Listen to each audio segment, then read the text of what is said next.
I came across these two comics, Faith, you're familiar with, and the other one's called Faithless. More on that in a second. I thought it'd be a fun comparison. Faith is what you expect. It's uncomfortable cringe.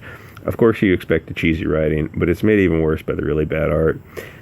Take a look at the cover. The cover is supposed to entice you to pick up the book and buy it. Cover needs to be like the first few pages. The first paragraph in a novel is supposed to just jump off the page at you and grab you and suck you into the story. What does this cover do for you? If you said it makes me nauseous, that might be the right answer. They start telling the story about the kid going to the comic book store, and the grandma is trying to talk. The little girl Faith is interested in the guy who works at the comic book store. She has some kind of crush on him. Of course, she's too young, but I mean that's not what childhood crushes are all about. The grandma goes out of her way to basically say boys are bad. Heterosexuality is bad. I mean, the grandma's not saying she's too old. He's too old. She says, can I just say one thing? You've been pretty boy crazy lately, and I get it. But just remember that boys aren't really what it's all about. I don't want you to stop being your wonderful self just for boys. What the F are you saying? Yeah, boys are what it's all about. Girls are what it's all about. I don't know how old she is, but she's probably start just into puberty. And for kids who are, I don't know, 12, I guess.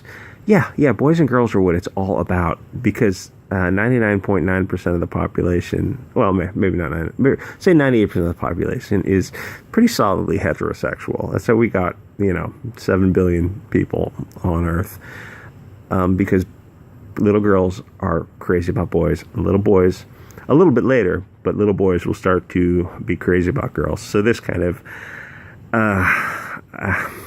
what made you write this? She says, I know it's not all about boys. It's all about comics. Okay, well then you're the one in, I don't know, 1 in 20 of young girls who are into comics. Maybe 1 in 20, maybe. Go to a comic book store sometime and tell me what you see. Anyway, if you notice that Faith seems to change size depending on the panel, I guess so. Drawing obese people is sort of difficult, because the skin moves around more than when you're drawing someone lean. When you draw a lean figure, the jawline doesn't change. I mean, you can rotate it in 3 dimensions, and you always know what to expect. But when you're drawing someone like Faith, who's morbidly obese, like in here a couple scenes they'll draw her with a jawline, but then you notice later on in the book, see, they're drawing her face somewhat smaller, narrower, thinner here, but then later on in the book you'll notice that jawline disappears. So it's kind of strange. I guess it's very difficult to draw them, and the perspective is also all over the map. Anyway, so in some scenes she has a jawline, but in others it's pure double chin. I kind of get the feeling that the artist is uncomfortable drawing a morbidly obese character. You're dying, Faith. Her only problem, other than the morbid obesity, is how her boyfriend loves her too much. And the weird thing is, she is kind of a jerk. She calls him stupid a couple times. She's emotionally and physically abusive. Now, of course, the elephant in the room is her boyfriend is tall, handsome, and the very picture of physical health, while Faith is corpulent. So why is he dating her? That never gets explained. So I get the whole body positivity thing, but where's the body positivity for the obese guys? Here's where political correctness starts to go up its own butt. Is obesity a negative thing or not? Why isn't her love interest also obese? Why is she the only obese character in the story? Because, come on, let's be real here. Obesity is a negative thing, and the story would be saying that an obese woman can only get an obese guy. But then the message to the obese guys is that they are the lowest of the low, that they can't even get an obese girl. But SJWs seem to hate men, so who cares about them? Now, here's the thought experiment. What would the comic be like if her love interest was also obese? Would they joke about it or play it straight? What if her partner wasn't a white guy? What would the Twitter mobs say anything if her love interest was played by a Latino, an Asian, or a black guy? Why don't they make Faith lesbian? Why not be totally woke and make her girlfriend an Indian girl? I think the reason they stuck with the generic Northern European was because the character is in a negative, humiliating role. Having to be her love interest isn't a positive thing. We all know in the back of our mind that dating a morbidly obese person isn't a good thing. Oh, but she's a role model for young obese kids. First of all, let me tell you something about young obese girls. They really don't want to be obese adults. They don't in any way look up to or want to emulate an obese superhero. They want to look like Scarlett Johansson, not Faith. It should be called the politically correct elephant in the room. The next thing is, why are the creators glorifying obesity? It kills something like 500,000 people a year. Being chubby is one thing. Hell, obesity is one thing. But Faith is grossly, morbidly obese. And that's another thing. How is she 300 pounds when she's flying all over the place? Where are those calories coming from? Look at the perspective on this. The perspective is all over the place. He's either 7 foot tall and 500 pounds, and she's, 5'4". But then in alternate scenes, she's as tall as he is and even bigger. So it doesn't. The art is really all over the place.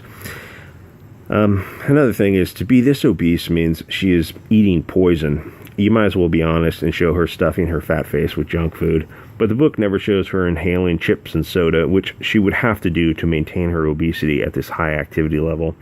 Another thing is, why is she white with blonde hair? Why don't the woke crowd make her African or Middle Eastern, Chinese, or Latina? The reason they don't is because obesity is not a positive thing. If they made Faith a 300-pound black girl, everyone would feel vaguely uncomfortable. Why? Because you can't make obesity a positive thing any more than you can make heroin use a positive thing. Because both hard drug use and obesity are harmful to your health. I mean, why not have Faith smoke cigarettes, snort cocaine, and have unprotected sex with Haitians? The reason Faith and her boyfriend are both white with blonde hair is for a purpose. Faith is a negative character. It's not cool being 300 pounds, and it's not cool to sleep with her. Remember the moped rule. They may be fun to ride, but you don't want your friends to see you ride one. So who's buying this garbage? Good question. Let's check Comicron. Faith Harbinger sold 6,170 copies at $4 a pop. So if you're only selling 6,000 books, why bother? I mean, why? The artist's time is worth money. The writer, the editor, everyone's time is worth more than $24,000. So why? Well, because they're more interested in pushing propaganda than selling books. Remember, the rule of thumb for NPCs is, if the character was positive, she wouldn't be blonde-haired and European. Anyway, let's move over to a funner comic. This is Faithless. It's also sort of an SJW comic, but at least they show beautiful people and try to tell an interesting story. The opening page is a girl, let's just say, enjoying herself and not reaching the conclusion to that enjoyment. So you know what kind of story you're involved in right off the bat. The story is very light and fast. It's selling sex. It feels like it would run out of steam in a few issues unless you start to develop the protagonist's character. Basically, she is dabbling in magic, and some demons have noticed her and are trying to recruit her or corrupt her. Maybe it's the same thing. Of course, they're at a coffee shop. It's supposed to remind you of that Keanu Reeves movie, Constantine, where he teams up with a hot chick to battle demons. It feels like a mix of Blade and Constantine. Let me get to... Oh, what is this? The two hot chicks are talking about ghosting some guy, because that happens so often that women are ghosting guys after they slept with them. Yeah, believe it or not, a lot of women actually want to get married, but that's I guess that's an anthem to these people. Let me point at this scene where they, hold on. I wanted to point out a scene where one of the protagonists forces 3 characters to rape each other. They portray the unicorn, the mythical white catcaller.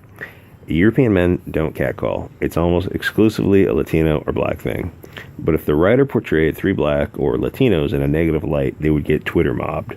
But of course, they feel totally comfortable portraying this white guy making kissy sounds.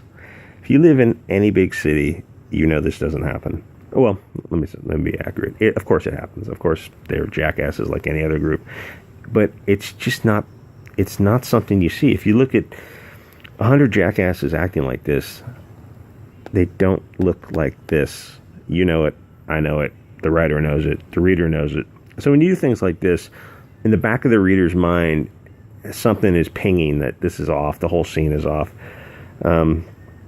They portray these unicorn scenes, but I can't imagine what would happen if they she uses some witchcraft and she forces them to rape each other. If they portrayed 3 black guys raping each other, everyone involved in this project would be fired immediately. And why does the author feel it's acceptable to include a rape scene? Because male victims of rape are funny to them. Would they show women getting raped? I don't think so.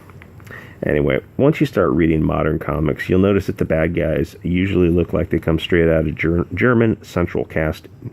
It's like when you see a home security alarm commercial, and every single time the thief is a European guy. The statistics show otherwise. It's not European guys breaking into your home. It's usually Mexicans. But whatever, don't let facts get in the way of the false narrative. I can't imagine what would happen if those security companies showed you who was actually more likely to break into your home. Who does home invasions? I'll give you a hint. It's not guys who look like this. And let me get off this scene. God, it's cringe. So basically, protagonist dabbling in witchcraft. This is a demon, and her father is either another demon or Lucifer himself. Anyway, if you want a lesbian version of Constantine, then Faithless is for you. If you want clogged arteries, check out Faith Harbinger. She is 300 pounds of heavenly joy, to quote Howlin' Wolf. They, in Faithless, the first one, they do one thing really well. They show these 2 girls flirting. The protagonist is flirting with, you'll later find out to be a demon. And that's all kind of, you know where the story's going with it. It's formulaic. Like I said, it feels like movies you've seen before because the authors are writing this from their... I mean, we've all seen the same movies if we're all about the same age. Anyway, so they're flirting. She jumps in the shower with her. Kind of a mild sex scene, but it throws you back to the first scene where the girl is enjoying herself, but she can't quite get there. I already said the R word on YouTube, and they punish you for that. But anyway, and the conclusion of that scene is she's getting... I mean, this is a pretty effective scene because it's just so gross. She's getting... she's enjoying herself. They're enjoying themselves together, how shall I say? And she turned, and the imagery is of, the Lord of the Flies, just the most vile, disgusting image you could possibly imagine. So that works pretty well. The book is fun. It's light, and I'm assuming it would probably be done in about 5 issues because it's kind of at the pacing of a 90-minute, Blade or Keanu Reeves movie. And those are Constantine and Blade 1 and 2 at least are both very enjoyable films. Anyway, leave a like and a comment and let me know what you think.